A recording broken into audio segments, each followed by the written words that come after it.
I was waiting for about a minute, wondering why hasn't my stream started yet, and then I realized I didn't actually click start streaming. Anyway, hello again. It has been a while, I think. Well, it hasn't been that long a while, I don't think. It's been maybe a week. The previous video had to be taken off because I said some information that I probably shouldn't have. I need to edit it and then I'll put it back online. Yeah. Hopefully that doesn't happen today. I'm just cleaning my keyboard.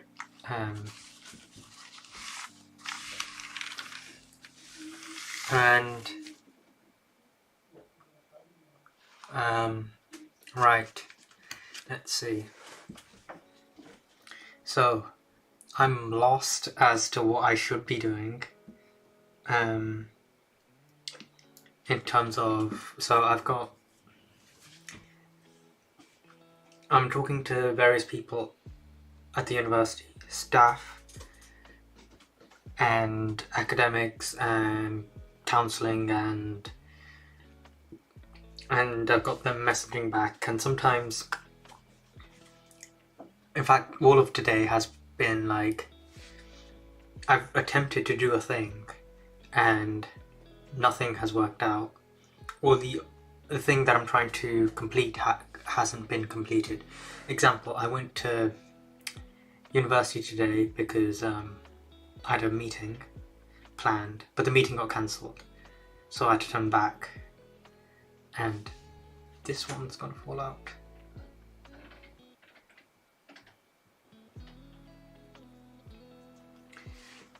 And yeah, a lot of the emails that have been sent, I had meetings and they've been delayed. 1 because of hospitalization, 2 because of Easter, 3rd because the students are away. This is a good opportunity for staff members to have their annual leave and stuff. Yeah. And I'm trying to prep. I've got emails to do. Hold on, I'll do an email here and then we'll crack on with something more productive. I don't mind waiting because I'm aware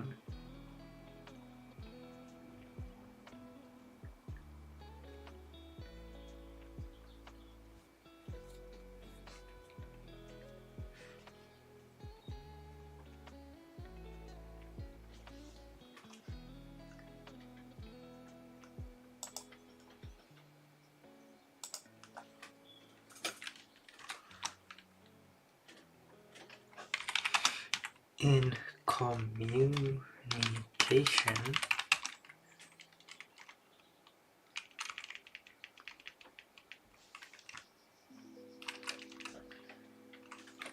personal circumstance, and so I would prefer to discuss this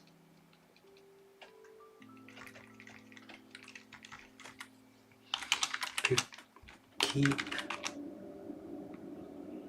things consistent.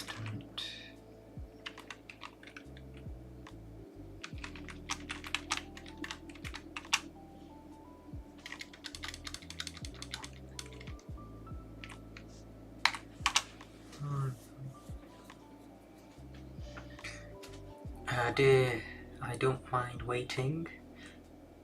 I'm aware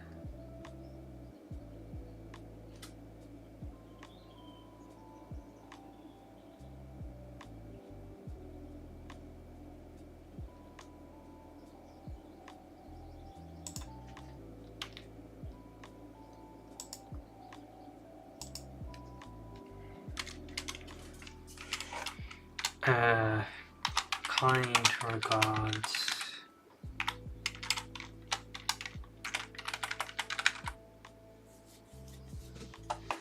Right.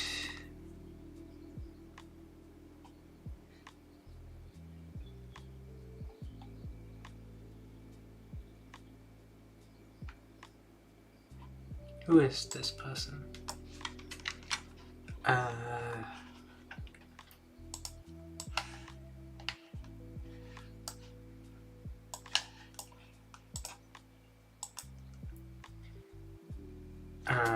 UON.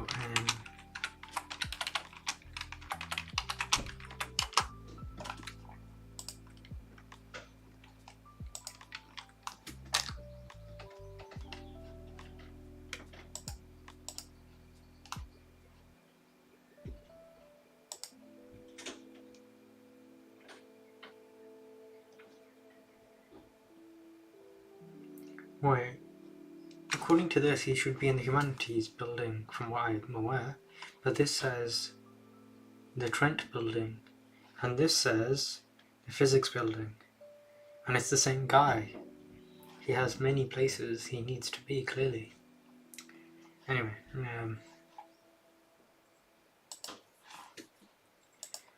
I'm just gonna reply. Is there anyone else in this? I don't think so.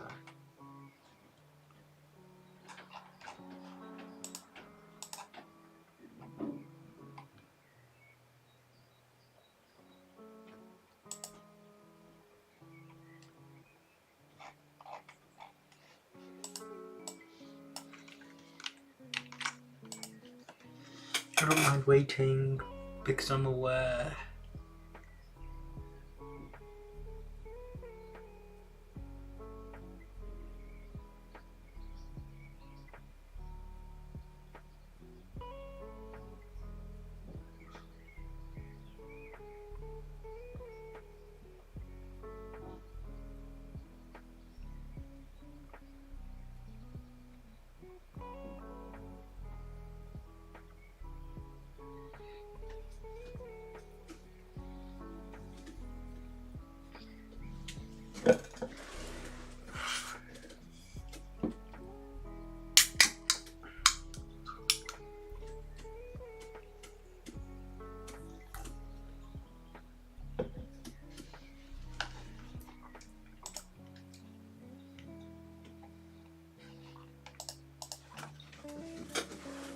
Right, I feel like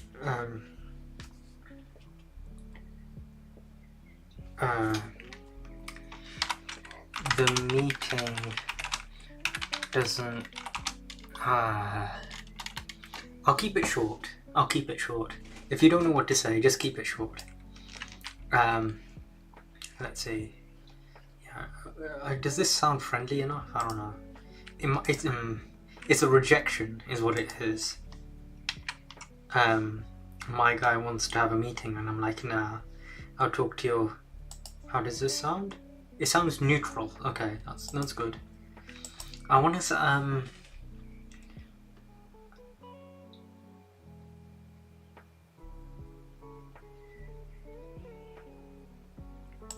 assistant.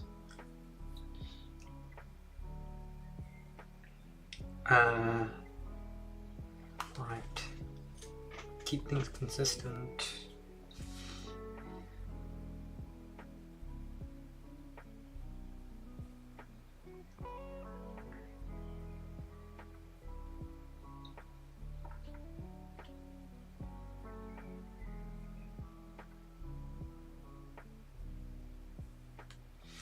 When does term start? That's actually a more important question. UON dates.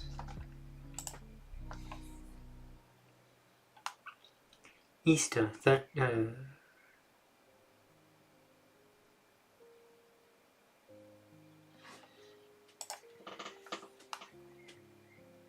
2nd of May.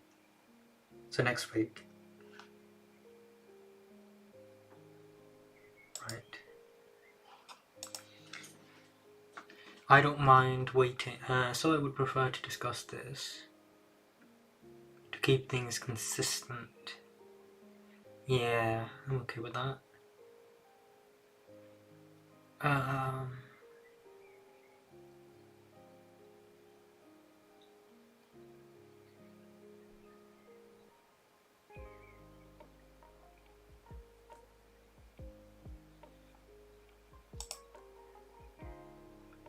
Send.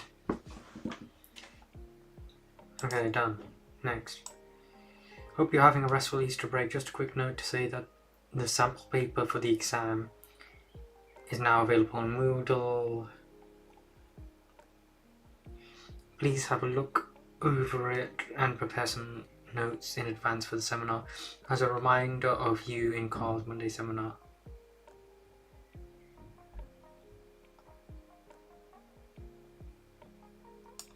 Okay.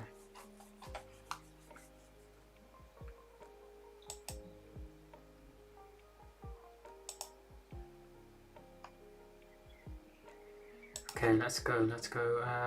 That's the same email. Tuition fees. Here we are. Please could you confirm your student finance number and your student ID? Okay. Done. Send. Optional module of modules for next year.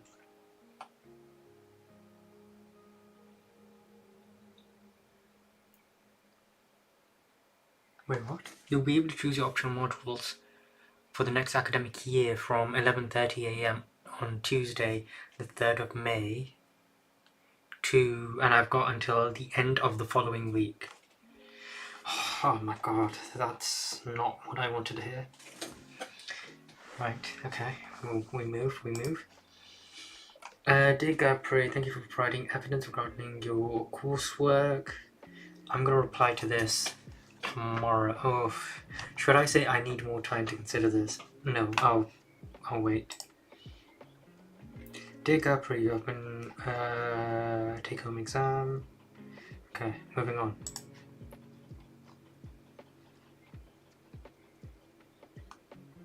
Right, that's emails done.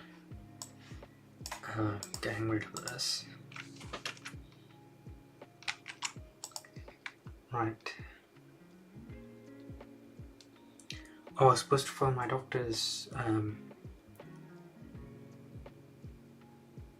Right, I'm gonna have to mute you as I make this important phone call.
And we're back. Is this... I can't remember how I had the sound. Is that right? Or is this better? Oh, we'll just keep it like this. Okay, anyway, hello. I'm back. I have a doctor's appointment. Oh, I need to now know when my next seminar is to make sure that I don't miss... that I don't have a clash with one of my actual lessons.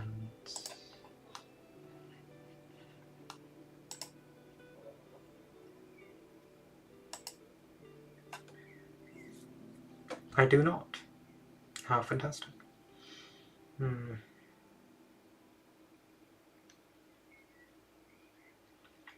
What's T?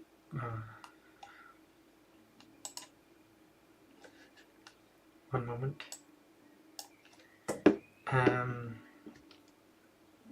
That's the one.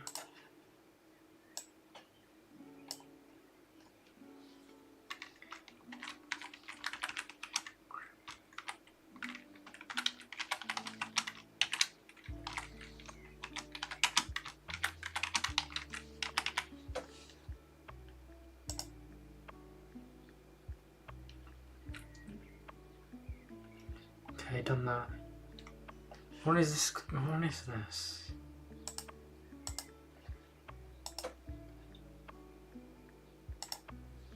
TPS.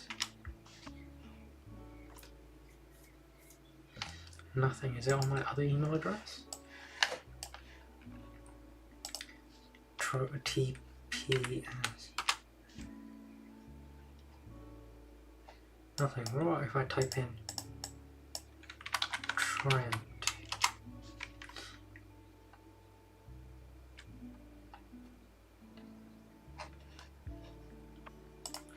Nothing. What happens if I type in Trent on this email address?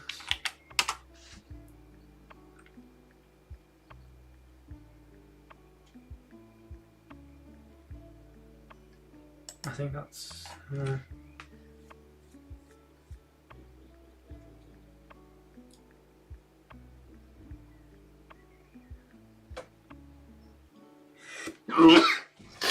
Excuse me.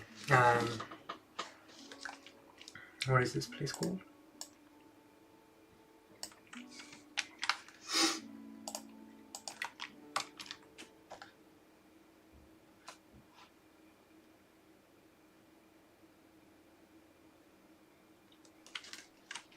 What's the number? The number is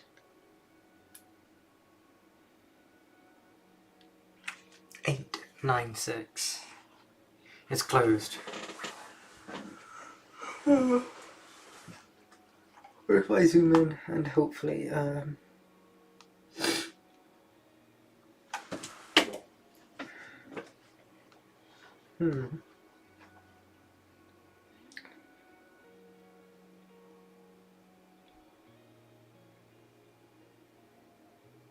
Yeah, it's closed. I'm gonna have to phone them tomorrow. Great.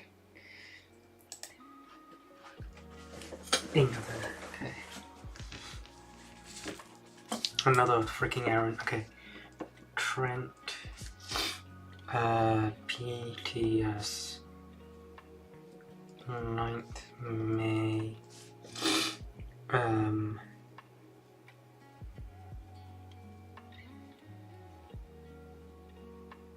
That's not real. So, the place that I need to discuss I need to go to discuss mental health and stuff like that. You can tell from my voice I'm quite tired. It's called Rope Walk. It's just a little too suicide-y sounding for me. Man. Cancel. Right. Next. Item of business. Oh, I'm actually doing this one already. I've done this already. Let's see.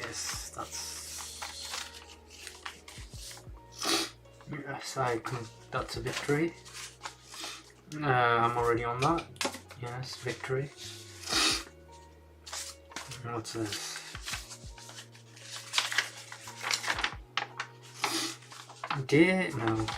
No, that's not important. Which year is this? This is this year. Right, I've done that. I've largely completed this as well. Hold on. Give a date? Yes, completed this. Is that correct? No, it's the other way. Maybe I wasn't as far behind as I imagined. Right.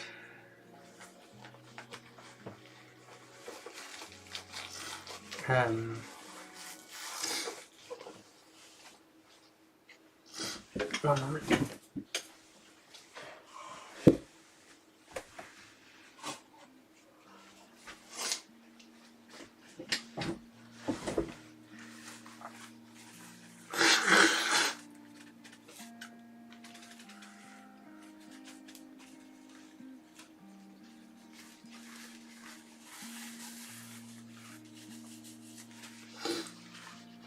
Right, I've got 58, 57 minutes before I have to contemplate going to work or not.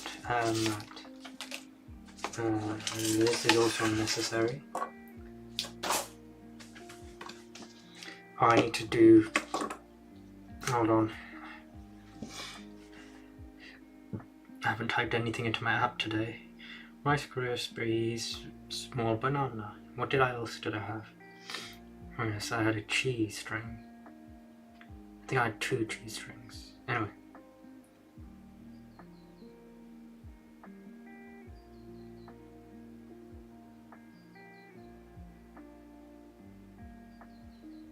Done. What else did I have? Oh, I had for lunch, I had a Co-op pepperoni pizza.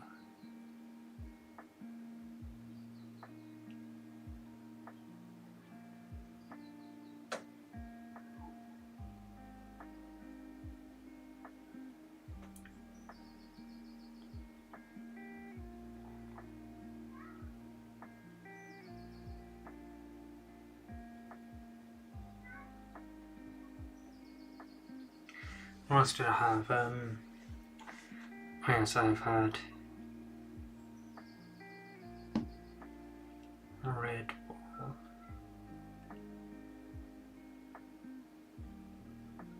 Oh, my second can. I also had carton milkshake, but I'll wait a while before I enter that. And here's my other snack, a protein bar.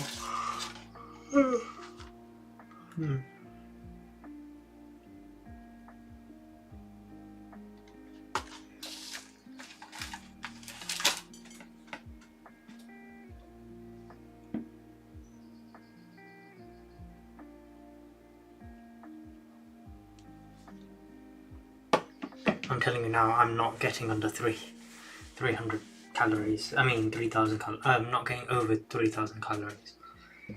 Oh, why am I so tired?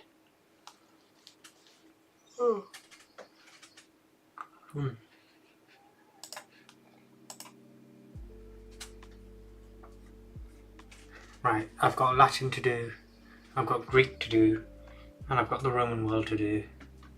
I am going to go with, I'm going to check the Moodle page.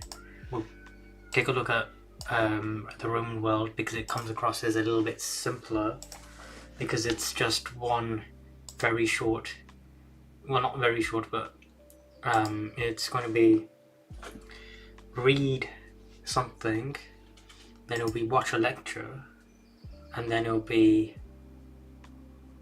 read something else, and that's quite easy to do. It doesn't require a lot of thinking. Well, it does, but... Oh, dear. Right. Week commencing... I don't... That's not important. Week... Here we are.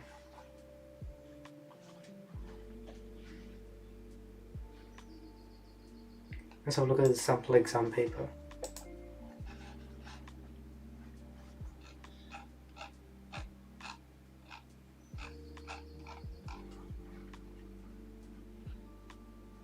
To what extent was violence seen as an acceptable form of entertainment in ancient Rome?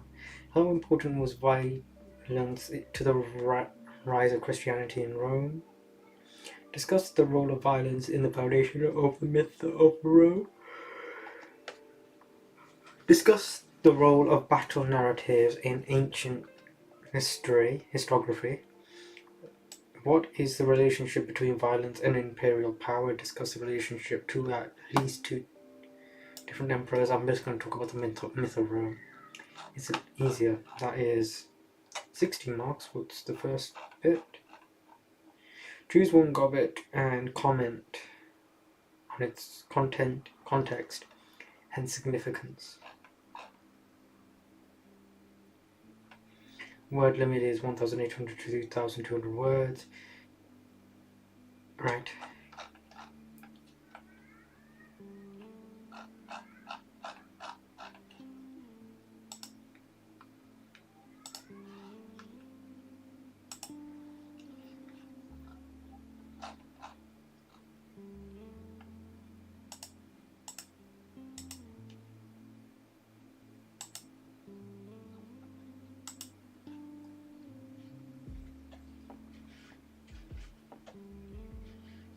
Was there no reading for this one? No, there wasn't. Oh, so okay.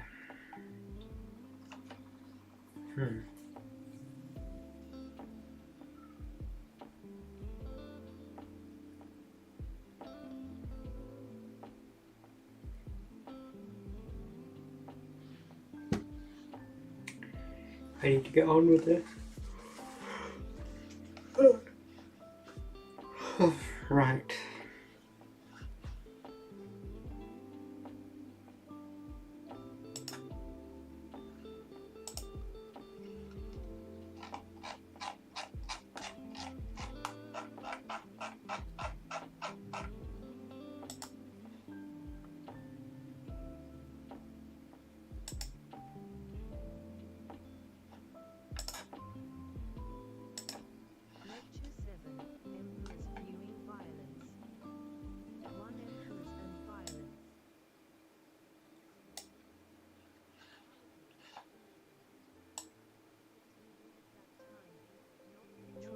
Natural cruelty and viciousness, but he was a most eager witness of the tortures and executions of those who suffered punishment, reveling at night in gluttony and adultery, disguised in a wig and a long robe, passionately devoted besides to the theatrical arts of dancing and singing, in which Tiberius very willingly indulged him, in the hope that through these his savage nature might be softened.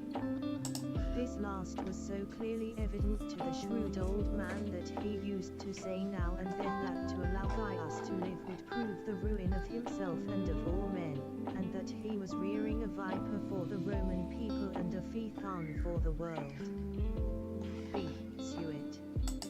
Nero, 35. He soon grew tired of living with Octavia, and when his friends took him to task, replied that she ought to be content with the insignia of wifehood.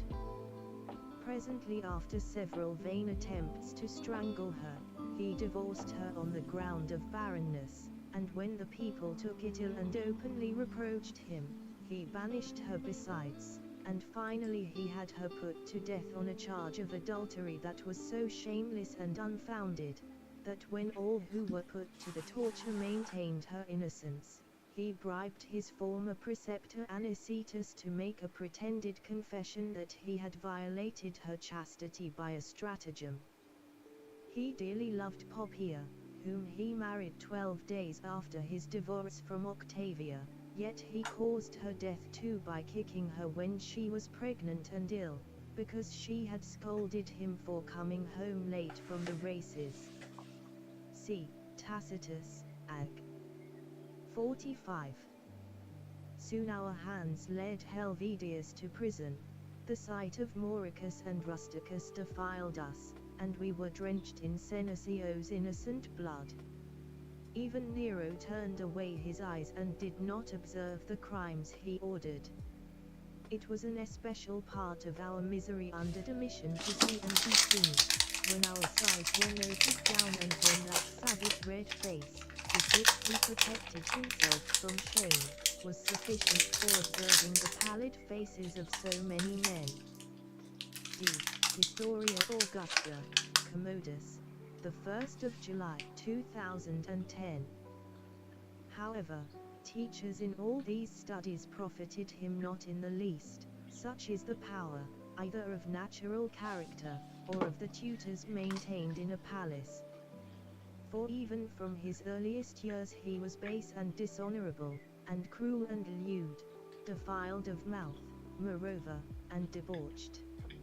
Even then he was an adept in certain arts which are not becoming in an emperor, for he could mold goblets and dance and sing and whistle, and he could play the buffoon and the gladiator to perfection. In the 12th year of his life, at Centumacelle, he gave a forecast of his cruelty. For when it happened that his bath was drawn too cool, he ordered the bath keeper to be cast into the furnace, whereupon the slave who had been ordered to do this burned a sheepskin in the furnace, in order to make him believe by the stench of the vapor that the punishment had been carried out. E. Historia Augusta, Commodus, 11.10. He engaged in gladiatorial combats, and accepted the names usually given to gladiators with as much pleasure as if he had been granted triumphal decorations. He regularly took part in the spectacles, and as often as he did so, ordered the fact to be inscribed in the public records. It is said that he engaged in gladiatorial bouts 735 times. 2 Nero's Parricides and the Imperial Gaze. A. Tacitus, Annals, 13.16.2-4. A drink, still harmless, very hot, and sipped at the tasting, was handed to Britannicus. Then, after it was rejected due to its heat, the poison was added in cold water, which so pervaded his entire body that his voice and breath were simultaneously seized from him. There was a trembling from those sitting around, the ignorant scattered, but those of a deeper understanding remained transfixed and staring at Nero. He, reclining in apparent ignorance, said that this was a usual occurrence, due to the epilepsy with which Britannicus was afflicted from his earliest infancy, and that his vision and feeling would return gradually. As for Agrippina, such panic and mental confusion, however much it was suppressed by her face, sprang forth, that it was agreed that she had been just as unaware as Britannicus' sister Octavia. Indeed, she began to understand that her last source of aid had been snatched away, and there was now a precedent for parricide. Even Octavia, however raw in years, had learned to conceal her pain, affection, and indeed every emotion. Thus, after a brief silence, the party's festivities were resumed. B. Suet. Nero, 34.3-4. Driven to desperation, he secretly had a dagger thrown down beside her freedman Lucius Agimus, when he joyfully brought word that she was safe and sound, and then ordered that the freedman be seized and bound, on the charge of being hired to kill the emperor, and that his mother be put to death. Trustworthy authorities add still more gruesome details, that he hurried off to view the corpse, handled her limbs, criticizing some and commending others, and that becoming thirsty meanwhile, he took a drink.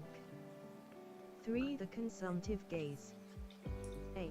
Lucan, Civil War 7.787-96. When the clear light of day revealed the destruction of Pharsalus, no feature of the place recalled his eyes from that fatal field, as he examined rivers flowing with gore and lofty mounds of corpses. He gazed on the funeral piles sinking into decay and counted the peoples of Magnus. A place was prepared for his meal, from which he might recognize the faces and features of those lying dead.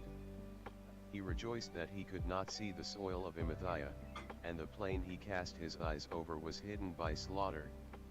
In that bloody carnage he discerned the gods' favor, and his own fortune. B. Tacitus, Histories, 3.39. He determined to move against him by means of poison. He gave evidence of his guilt by his notable joy when he went to see Blasus. A most savage speech was heard. I will relate his very words. He boasted that he had feasted his eyes on the spectacle of his enemy's death. See Tacitus, Histories, 1.44.1. There was, we are told, no death of which Utho heard with greater joy, no head which he surveyed with such insatiable eyes. He believed the death of Piso, as that of an enemy and a rival, to be just and right to rejoice. For gladiatorial combat. A. Tacitus, Histories, 2.67. The first legion from the fleet was sent into Spain, that in the peaceful repose of that province their excitement might subside. The 7th and 11th were sent back to their winter quarters. The 13th were ordered to erect amphitheatres, for both Caecina at Cremona, and Valens at Bononia, were preparing to exhibit shows of gladiators. Vitellius indeed was never so intent on the cares of empire as to forget his pleasures. B. Tacitus, Histories, 2.70. Vitellius then turned towards Cremona, and having witnessed the games, Spectato Munia, exhibited by Caecina, he conceived a desire to stand on the plains of Bedriacum and to survey with his own eyes the remnants of his recent victory. It was a disgusting and terrible spectacle, spectaculum. Fewer than 40 days had passed since the battle, and there lay mangled corpses, severed limbs, the decaying forms of men and horses. The soil was infected with gore, and, with the trees and crops having been leveled, the devastation was horrible. See Tacitus, Histories, 2.71. A show of gladiators was then given by Fabius Valens at Bononia, with all the arrangements introduced from the capital. The nearer the emperor approached to Rome, the greater was the license of his march, accompanied as it was by players and herds of eunuchs, in fact by all that had characterized the court of Nero. Indeed, Vitellius used to make a display of his admiration for Nero, and had constantly followed him when he sang, not from the compulsion to which the noblest had to yield, but because he was the slave and chattel of profligacy and gluttony. Further reading.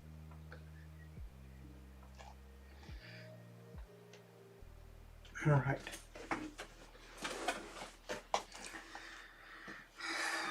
God, that was difficult.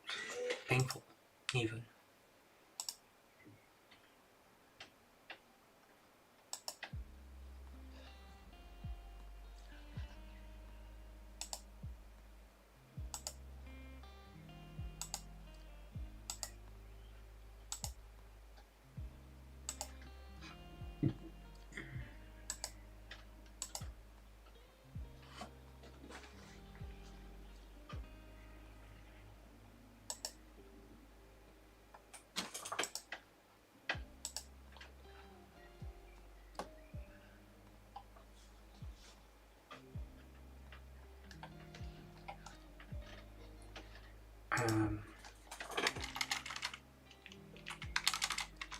Lecture 7.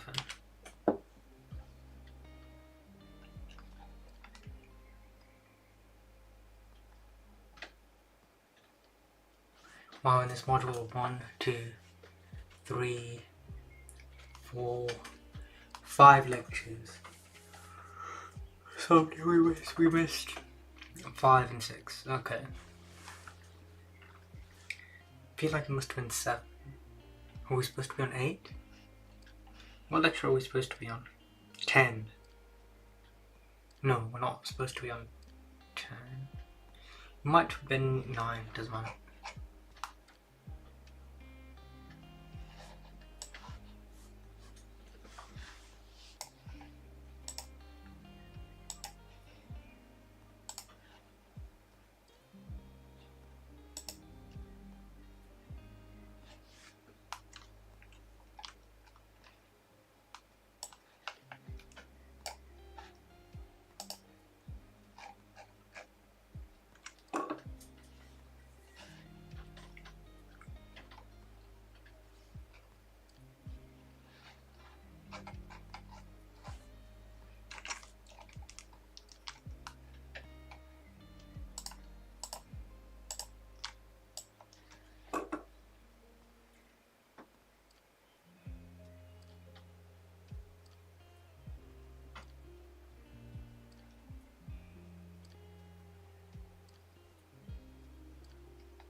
So tired. Oh my god, how long is this presentation?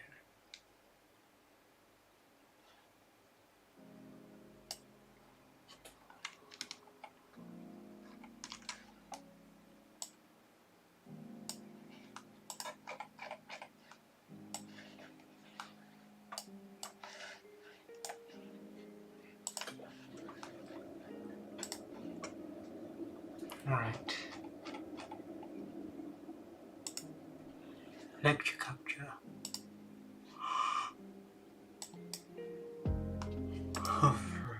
Let's slow down on that.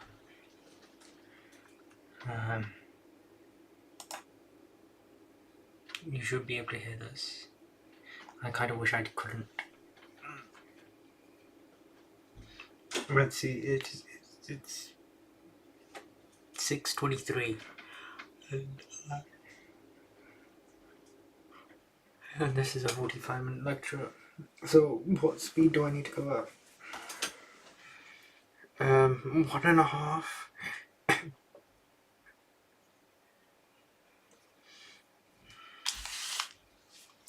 If I go at 1.5, then in half an hour I should cover 45 minutes, which is roughly the time that I've got. Okay. And off we go.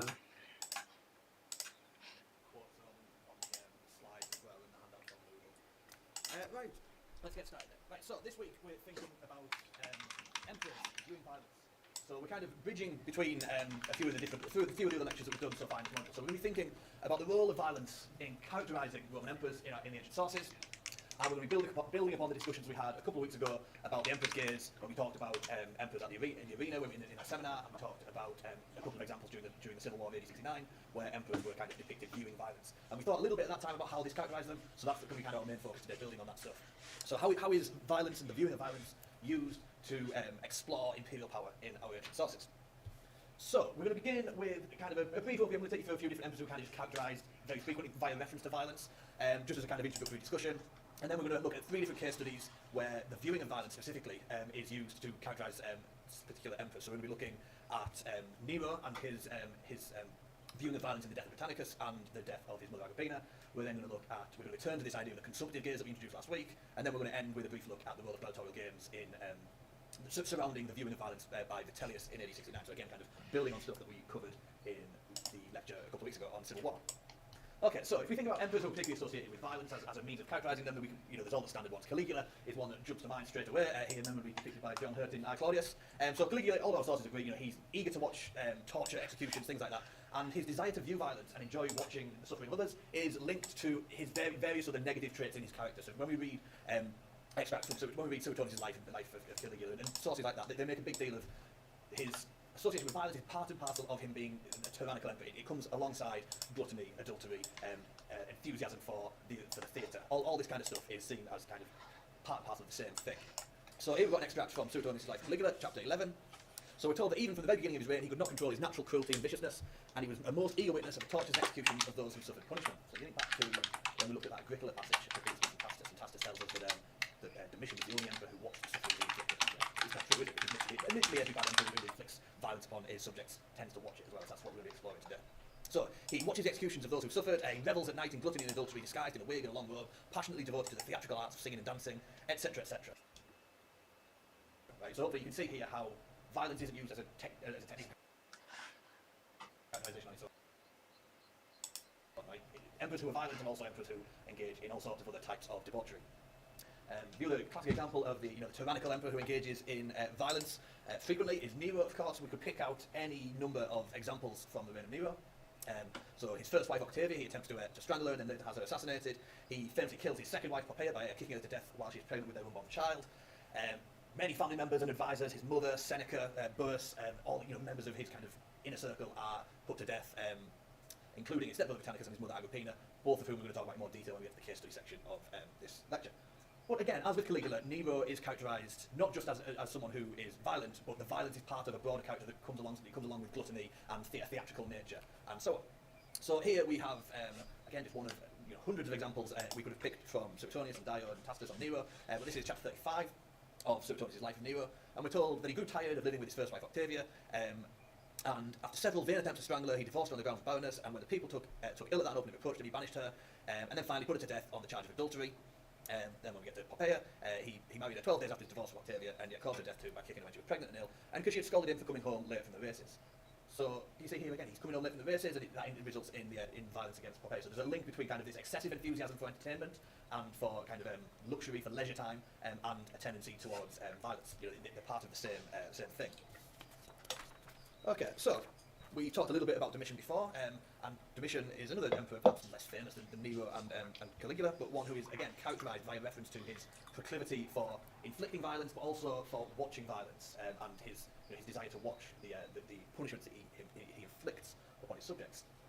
We're also told that Domitian's principle is kind of characterised by this kind of idea of surveillance, that he's always watching, and that's linked to his violent tendencies. So Tacitus at Agricola 45, which is a passage we've kind of touched on before, which is on your handout, number 1c, he kind of makes this explicit. He says that Domitian was someone who liked to watch the crimes that he ordered. He didn't just order other people to do it, he wanted to watch the violence being inflicted on his subjects himself.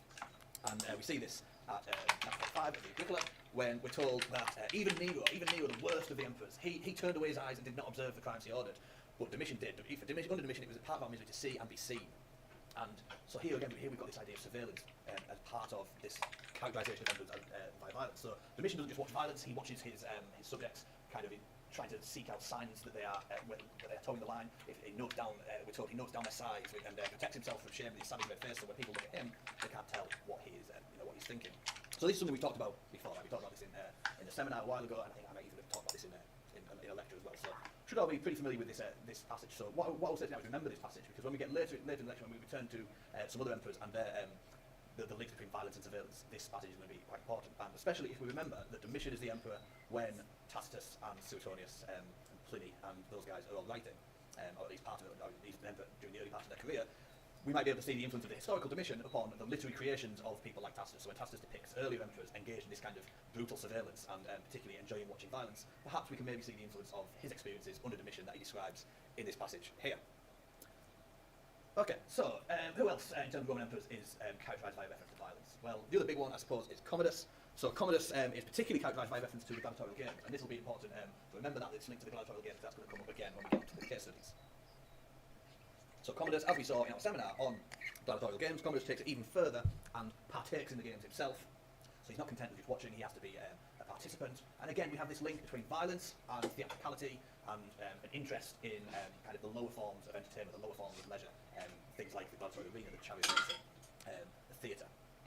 And a thing that we see in how our sources approach all of these emperors is that it's kind of, violence is often seen as it's kind of an innate character trait. People don't change as far as the ancient sources are concerned.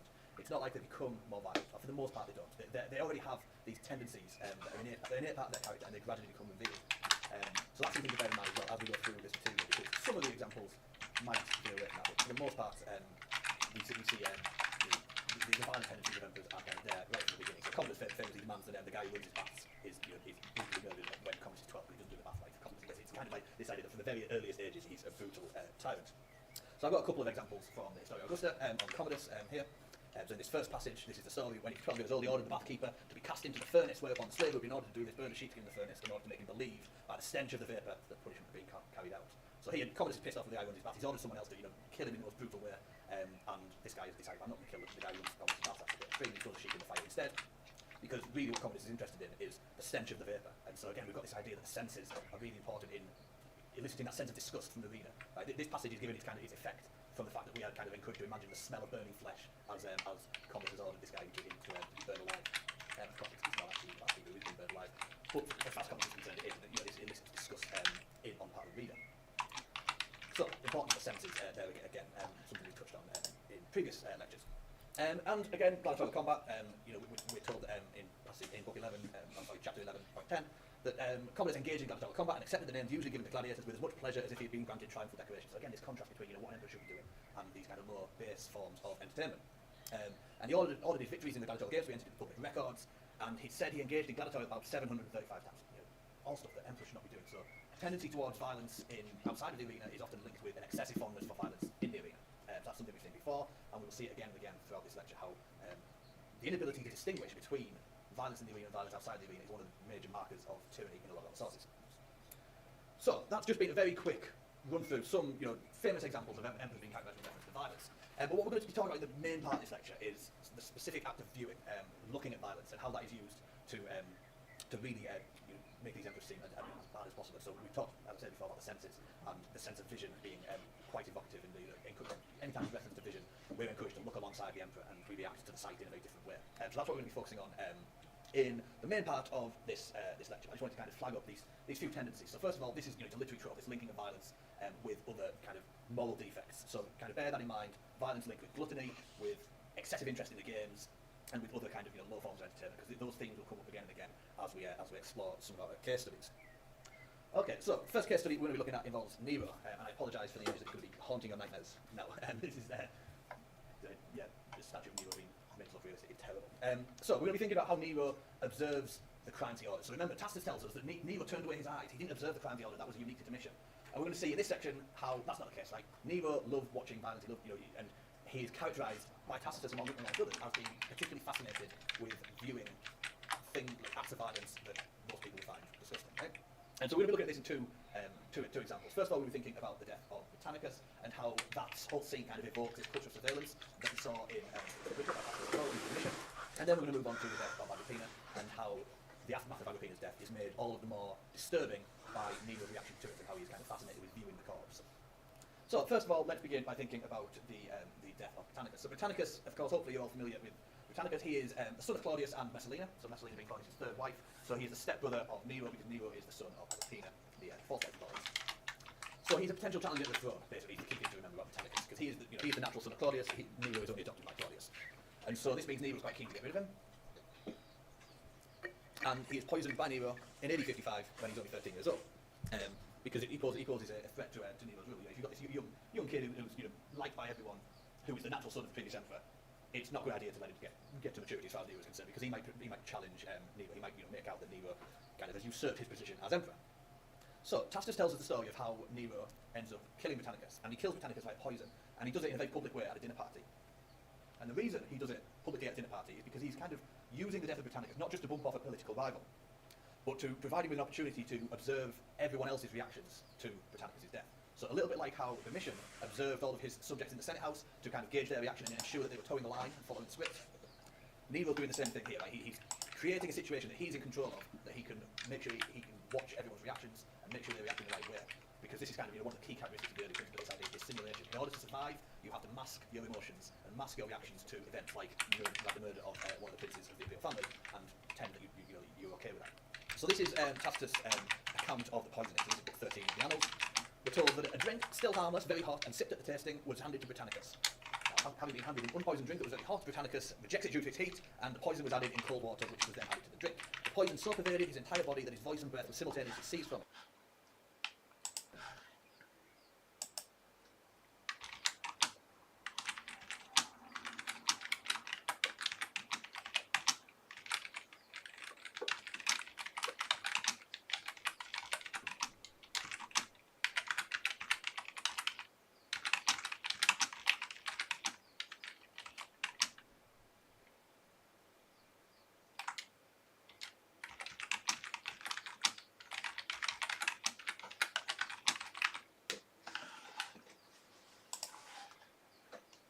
There was a trembling from those sitting around. The ignorant scattered, but those of deeper understanding remained transfixed and staring at Nero. So remember that line. I think that's an important line there.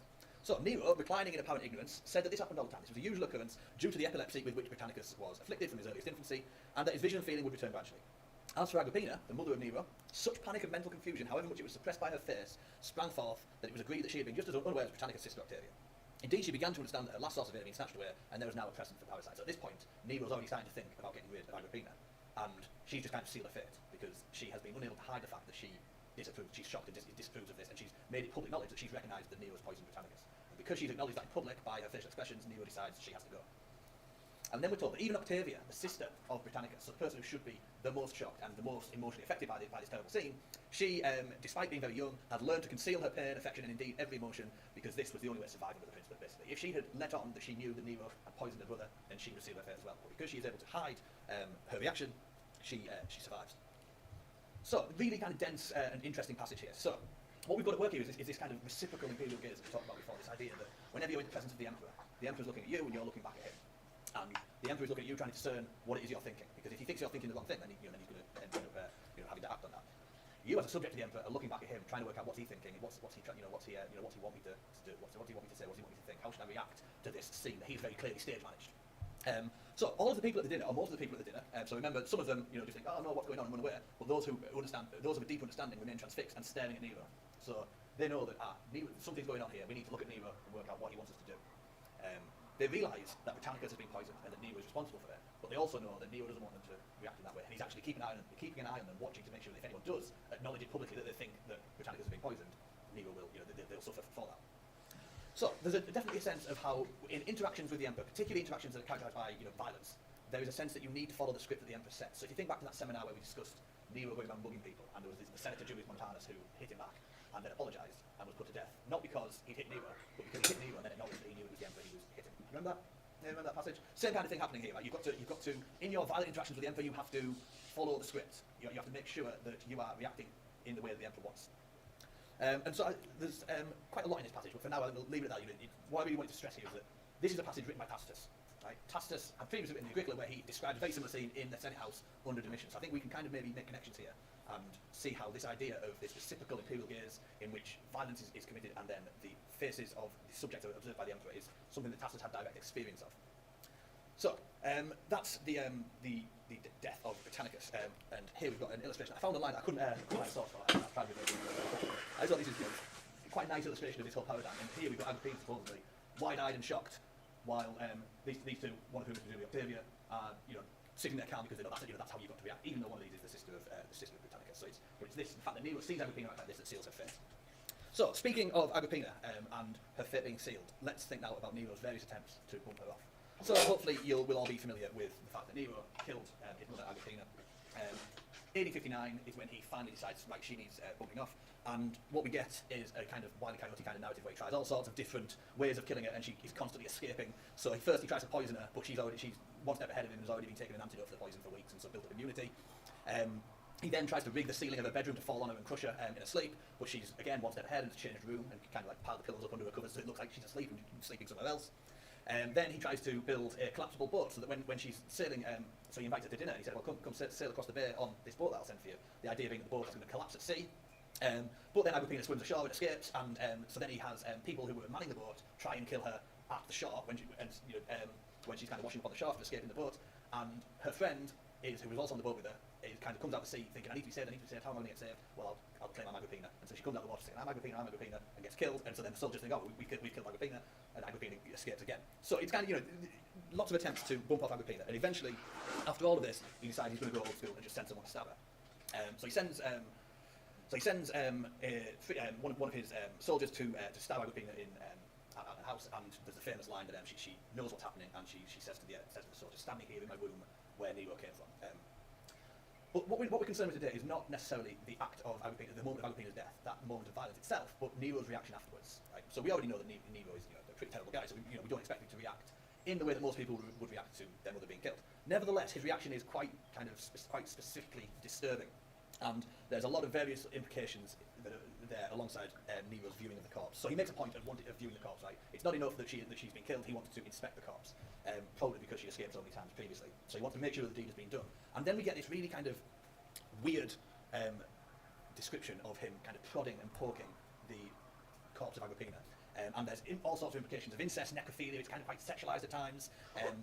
And then he also, it's also references to the sense of taste, so that compared to Nero quenching his thirst. And so again, we get this juxtaposition between.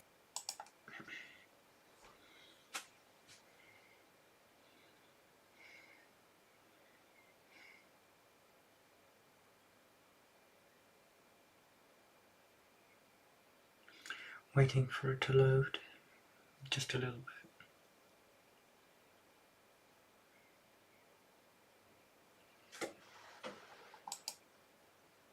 Food and drink and the viewing of violence that is quite disturbing for the reader. We will talk about that in more detail. So here is the passage from Suetonius. So, driven to desperation, secretly had a dagger thrown down beside a freedman, Lucius Agurmus. So this is him setting up the precedent for the pretense for her assassination. So he ordered that the freedman be seized and bound on the charge of being hired to kill the emperor. This is supposedly the idea that Agrippina has hired a freedman to kill Nero, and that's his excuse. And then he orders that his mother be put to death. Then we're told, trustworthy authorities add still more gruesome details. That he hurried off to view the corpse, he handled her limbs, criticised some and commended others, and that becoming thirsty meanwhile, he took a drink. So quite a disturbing scene, right? That he's kind of caressing her limbs, commenting on the beauty of some body parts, and criticising others. And then while he's doing all this, while he's prodding and poking at the bloated corpse of his mother, he then calls for a drink to be fed, so he can have a drink and quench his thirst. So this juxtaposition of food and drink and the viewing of violence, quite an important part of how emperors are characterised in this way. And that's what we're going to be moving on to discuss now in more detail. So this idea of the consumptive gaze that we talked about before. Juxtaposition, two things that should not go together, right? Terrible, disturbing violence and the pleasures of eating food and drinking drinks. Right? So we've talked about this a couple of times before, this juxtaposition of food and violence, because there's an implied equivalency when we see emperors or characters in literature being depicted as eating or drinking while viewing violence. There's kind of the implication that the emperor or the character who's viewing violence cannot tell the difference between kind of pleasures of the flesh and the viewing of violence. These two things are pleasure as far as the whereas of course for the reader, it's a terrible juxtaposition. So the example we talked about previously, where this happens, is the aftermath of the Battle of Pharsalus. Right? So people remember Pharsalus a couple of weeks ago, the civil war between Caesar and Pompey, as described by Lucan, the Neronian poet. So, Lucan here, this passage we've seen before, but I'll just take you through it again just in case. So, aftermath of the battle, Julius Caesar has won, and when the clear light of day reveals the destruction of Pharsalus, no feature of the place recalled his eyes from that fateful field, and he examined the rivers flowing with gore, lofty mounds of corpses. He gazed on the funeral pile sinking into decay, and counted the peoples of Magnus. A place was prepared for his meal, from which he might recognise the faces and the features of those lying dead. So he really wants to observe the battlefield and see the corpses. And he rejoices that he could not see the soil of the battlefield, because it was so strewn with corpses, and in that bloody carnage he discerned the god's favour, and ate it. So, that juxtaposition of him eating and watching, looking over the battlefield is, again, quite disturbing. So that's the passage we've seen before. There are other examples of this kind of juxtaposition of food and drink and violence, and it's often in reference to emperors, and it's often done by Tacitus, particularly in the narrative of his histories. So the first example we're going to be thinking about here is during the reign of the short-lived emperor Vitellius. So remember, Vitellius is emperor during AD 69, during the year of the four emperors. He's the third of those four emperors. And we've already discussed Vitellius in relation to that passage of Lucan, if you remember. So we talked about how his actions in the aftermath of the Battle of Cremona, where he had won that victory, and he wanted to view the battlefield, are kind of explicitly linked to Lucan's account of the Battle of Pharsalus. And here we get even more links between kind of Lucan, Caesar, and Vitellius in how Vitellius views violence elsewhere in the histories. So after the Battle of Cremona, Vitellius is the emperor, and he's in Rome during his short reign. And he's, at one point in the narrative, he's not very well, he's ill, he's bedridden, he can't go out. And while this is happening, while he's bedridden, there's a party going on elsewhere in Rome, hosted by a guy called Junius Blaesus. Junius Blaesus he's just having a party, he's not doing anything wrong. But the emperor's informers, his spies, kind of whisper in the emperor's ear and say, well, why is he celebrating when you're suffering in bed? And perhaps he is boasting at the party, perhaps he is boasting, they kind of tell the emperor he's boasting that he wants to be emperor, he wants power for himself, and perhaps he has ambitions to commit treason. And they kind of whisper in Vitellius' ear, and Vitellius decides, right, the fact that Junius Blaesus is having a party when I'm bedridden means he's a traitor and he needs to be killed. And so he decides he's going to poison Junius Blaesus. And this is at handout 3b. So he determined to move against him by means of poison. He gave evidence of his guilt by his notable joy when he went to see Blaesus. A most savage speech was heard, and I will relate his very words. He boasted that he feasted his eyes on the spectacle of his enemy's death. So again, here we've not got the emperor eating while doing violence. We have the two things being brought together, and viewing his enemy's death is the equivalent of a feast. He's feasting his eyes on the spectacle of Blaesus' death. So this is almost a kind of escalation of that trope that we've already seen in Nero's viewing of Agrippina's corpse and in the viewing of the battlefield of Pharsalus by Lucan Caesar. So it's not just a juxtaposition of consumption and violence. For as far as Vitellius is concerned, they are the same thing. He can't distinguish between them. Feasting his eyes on Lysis' death is just as good as attending a regular feast. So remember that also when Suetonius tells us about the aftermath of the Battle of Cremona, so that scene when Vitellius wants to view the battlefield, remember that Suetonius says that Vitellius said that he really enjoyed the smell of his dead enemies at that moment. So it's the same kind of thing. Like he's unable to distinguish between what should be terrible and disgusting and shocking and what should be pleasant and pleasing and feasting and violence, right? And Tacitus really wants us to be disgusted by this, and he wants us to remember this line, because he does something in this passage that he does very, very, very rarely, and that is he quotes directly from the emperor. And he even intervenes in the narrative. He doesn't just say he said this, he says, I will relate his very words. So it's not just a savage speech was heard, this is what he said, it's I'm going to tell you exactly what he said, word for word, verbatim, because I want you to remember it, and I want you to remember the exact specifics of what he said. He feasted his eyes on his dead enemy. Okay, so that's Vitellius feasting his eyes, and we've seen how Vitellius elsewhere is characterised as being particularly fond of viewing violence and particularly fond of, or particularly unable to distinguish between violence and pleasure. But it's not the only time that Tacitus does this in the histories, and Vitellius is not the only emperor who is said to be unable to distinguish between the pleasures of food and drink and the horrors of warfare and violence. So another example comes slightly earlier in the narrative, during the reign of the Emperor Otho. So Otho is Vitellius' predecessor, and the second emperor in the year of the four emperors. And Otho, when he was kind of challenging the previous emperor, Paolo Galba, is a major rival with this guy called Piso. So Piso is Galba's chosen successor in the narrative. Right? Galba, the emperor who would have not Otho, has Piso nominated as a successor. So Otho needs to bump him off. And Otho has the severed head of Piso brought before him, and he views the severed head, Tacitus tells us, with insatiable eyes. So he's viewing violence just as Vitellius did. He's feasting his eyes. His eyes are insatiable. He can't get enough of this sight. And insatiable, obviously, is linked. This word is usually used with reference to hunger and food, right? So this idea that gluttony is linked with the viewing of violence as well. So Tacitus tells us there was, we are told, no death of which Otho heard with greater joy, no head which he surveyed with such insatiable eyes. For he believed the death of Piso as that of an enemy and a rival was just and right to rejoice. So again, this kind of distinction between what we as the reader are supposed to think, this is a severed head that's been brought before Otho, and what Otho thinks is that it's absolutely fine because he's my enemy. I can kind of drink it in and view his severed head and enjoy it.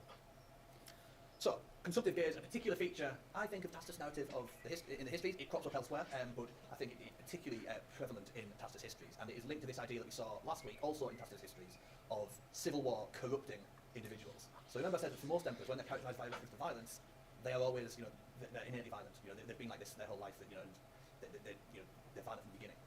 In the histories, it seems that Tacitus is quite keen to emphasise that civil war corrupts, and so people get worse as the narrative goes on, and they become increasingly unable to tell the difference between pleasure and extreme violence. So we saw this with the people of Rome themselves, right? When we talked about last week the narrative of the fighting in the streets of Rome. When Galba dies, the people of Rome kind of are shocked in silence. But when Vitellius dies, they're kind of cheering and shouting and jeering because they're being kind of corrupted by the viewing of violence. I think they're no longer able to tell the difference between violence and pleasure. I think it's the same thing going on here with the emperors, with Vitellius and with Otho. So, speaking of that corruption, of that link between entertainment and violence, let's move on to our third case study then, which is gladiatorial games, and how emperors are characterised in relation to the games, and their inability to distinguish between what happens in the arena and what happens outside of the arena. So here, again, our example is Vitellius, because Vitellius is someone who's characterised, really particularly characterised by a reference to the viewing of violence. So, as we saw with Commodus, as we saw with Nero, as we saw with Caligula, in those brief examples at the start, right? Excessive fondness for the games is often linked to excessive fondness for violence outside the arena. It's fine to enjoy the games, it's fine, and you should. We saw this when we talked about gladiatorial games in lecture 2 or 3, right? We saw how there's a certain amount of interest that the emperor is expected to show. Augustus turns up and he watches and he shows enthusiasm because that's what he's supposed to do. But if you start excessively enjoying the games, then that is often a sign that you're excessive outside of the arena and that you enjoy watching violence outside of the acceptable contexts. And a good example of this in Tacitus' histories comes with Vitellius' journey from the north of Italy down to Rome to become emperor, right? So we've already talked about the second battle of Cremona, the first battle of Cremona, that Vitellius is victorious in and he wants to view the battlefield in the aftermath of that battle. What we haven't spoken about much is the passages that surround that in the histories, and what Vitellius is doing directly before he arrives in Cremona and directly afterwards. And that is he's watching gladiatorial combat. And so Tacitus makes this really explicit in his narrative. He bookends the visit to Cremona with the discussion of the games. So, Book 2, Chapter 67, Vitellius attends gladiatorial games. A couple of chapters later, he wants to go and see the real thing at Cremona. It's almost like he's watched the violence of the games, and it's not satisfied his hunger for violence, so he's going to go and see the real thing. And then, even after seeing Cremona, he's not kind of shocked by the violence, and most people will see that the destruction of a battlefield that had kind of lain with corpses unburied for several weeks. Most people will be horrified by that, and they might kind of swear off watching violence for a while. But Vitellius is kind of inspired straight away to go and watch more violence. So 271, he wants to go and watch more gladiatorial combat. So here we have chapter 67. We're told that there was an order to erect amphitheatres for Caecina, Cremona, and Valens at Pannonia, and these are two of Vitellius' generals, and they prepared to exhibit a show of gladiators. Vitellius was never so intent on the cares of empire as to forget his pleasures. It's linked to Vitellius' kind of personality, his excessive indulgence of his vices. Then, of course, we get to the Battle of Cremona itself, the aftermath of Vitellius' views, and we get the language of gladiatorial spectacle being used again. So he witnessed the games, and in the Latin, the Latin used spectator nunere, spectacle, and nunere, the games. Then we get to the games that are happening in the arena. Then we get to the spectacle of Cremona, and it's used that same language. And again, spectacular as far as Vitellius is concerned. He wants to see the spectaculum of the games. Of the battlefield. Now remember, spectaculum can just mean spectacle.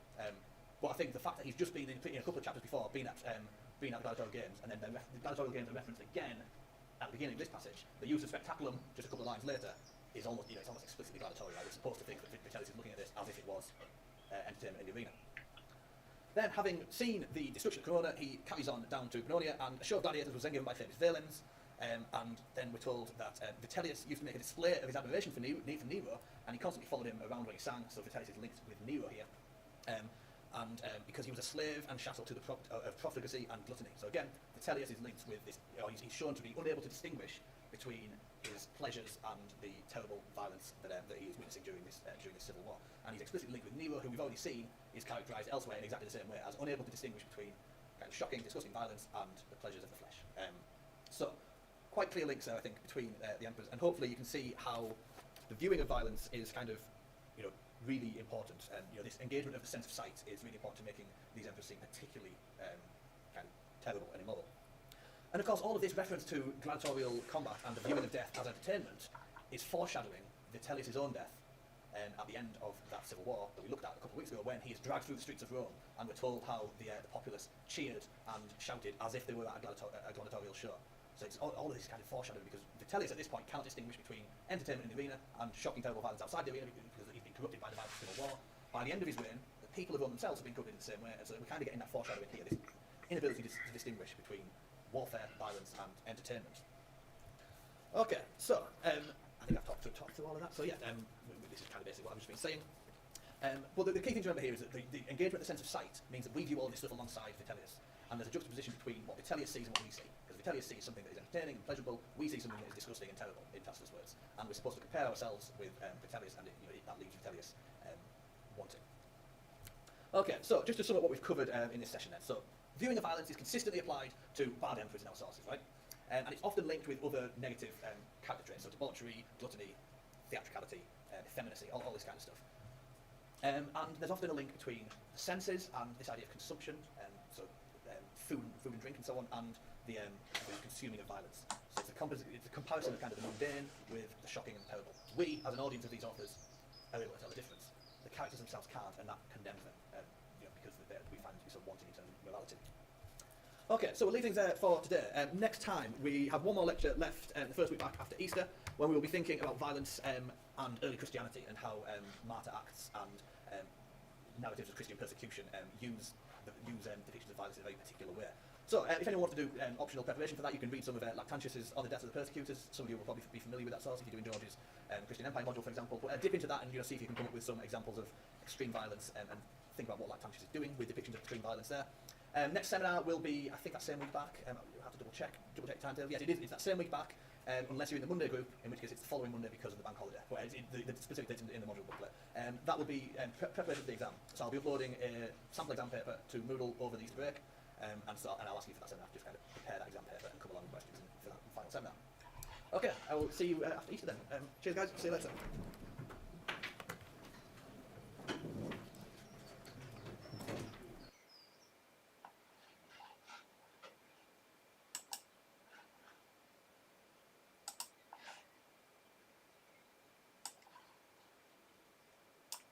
God, I nearly fell asleep during that. Oh my god. Okay, let's move this. Let's close this. Let's get this back up. Let's turn on the music. I mean,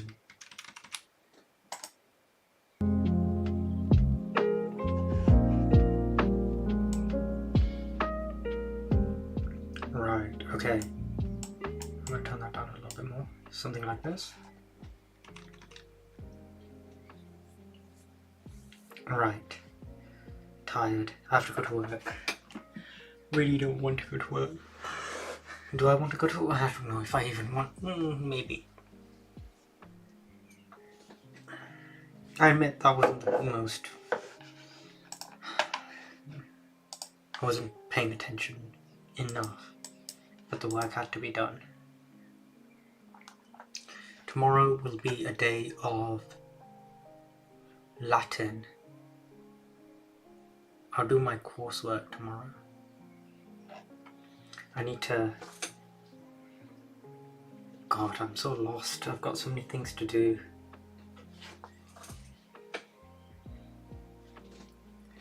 I need to talk to people. I don't know what to do.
Two minutes before I really need to get going.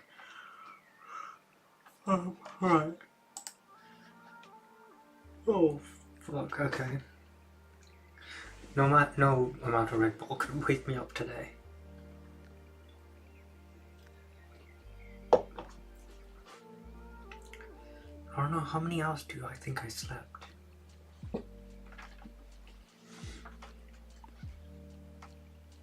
I feel nearly 8 hours of sleep.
Crap, it's 7 o'clock. Okay. And my app isn't working. I've got this to eat. I've got this.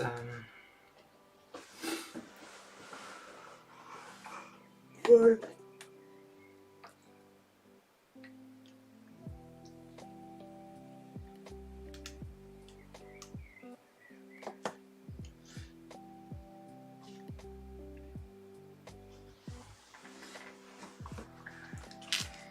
I hope your day's been more productive than mine. Technically I did stuff, but not to the level that I wish I did. I think I could have.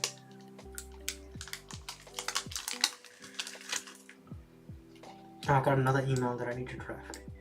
Okay.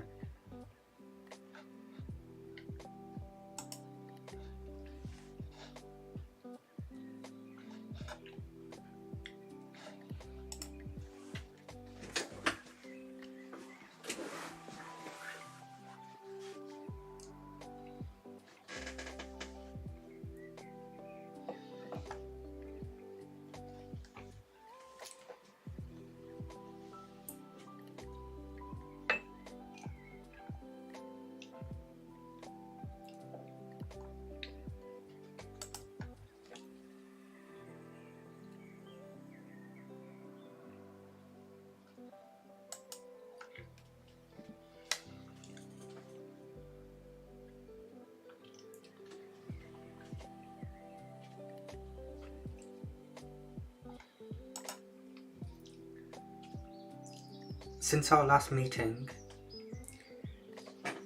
I have spoken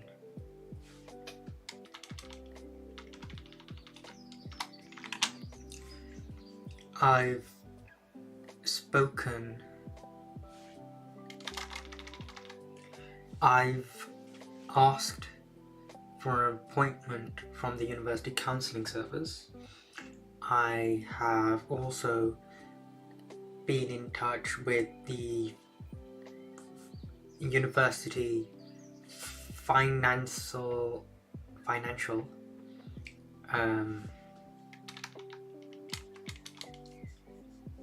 support team.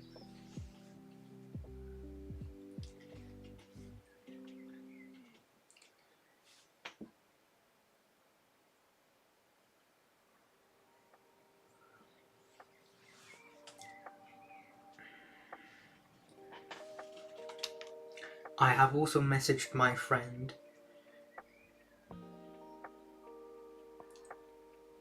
and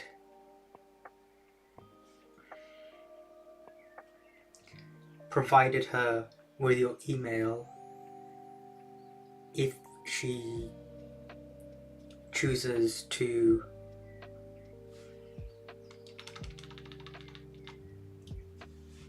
wants to get in touch.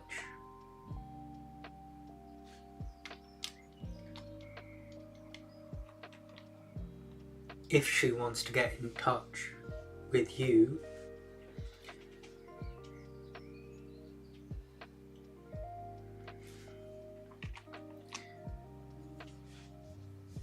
because this is the vacation period, I haven't been able to speak in person with her.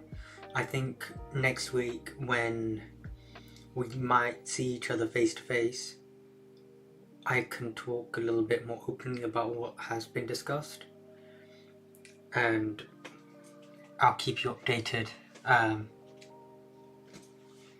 Yeah.